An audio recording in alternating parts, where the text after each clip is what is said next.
పవిత్రమైన తిరుమల తిరుపతి దేవస్థానం chairman BR Naidu పదవి బాధ్యతలు స్వీకరించిన నాటి నుంచి అపశృతులే చోటు చేసుకుంటున్నాయని బాపట్ల జిల్లా వైఎస్ఆర్ పార్టీ అధ్యక్షుడు మేరుగ నాగార్జున అన్నారు. టీటీడీ ప్రసాదంలో కల్తీ నెయ్యి అయ్యిందని అసత్య ప్రచారాలు, సిట్టిచ్చిన తీర్పును గౌరవించకపోవడం ఎంతవరకు సమంజసమన్నారు. బిఎస్ నాయుడుపై ఓ మహిళ చేసిన ఆరోపణలు నిజం కాదా అని ప్రశ్నించారు. ఇక టీటీడీ చైర్మన్ బిఆర్ నాయుడు రాజీనామా చేయాలని డిమాండ్ చేస్తే వారిపైనే ఎస్సీ ఎస్టీ యాక్టులపై కేసులు నమోదు చేశారన్నారు. లడ్డూ ప్రసాదాన్ని రాజకీయం చేయడం హేయమైన చర్యని కోన రఘుపతి కూడా ఆరోపించారు.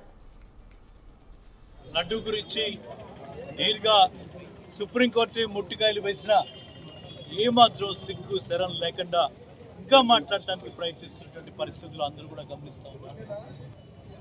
భగవంతుడిని కూడా రాజకీయాల్లోకి వాడుకున్నారు. జగన్మోహన్ రెడ్డి గారిని ఒక క్రిస్టియన్గా చూపించాలని, ఆయన హిందూ వ్యతిరేకవాదిగా చూపించాలని, బీజేపీ దగ్గర ఈయనను ఏదో మరి శిక్షార్హుడు గారిని చూపించాలని ఈ ఆలోచనలతోనే ఈరోజు ఇంత పెద్ద నాటకానికి తెరతీశాడు చంద్రబాబు నాయుడు సంగతి మరొకసారి ఈరోజు మనం అందరం కూడా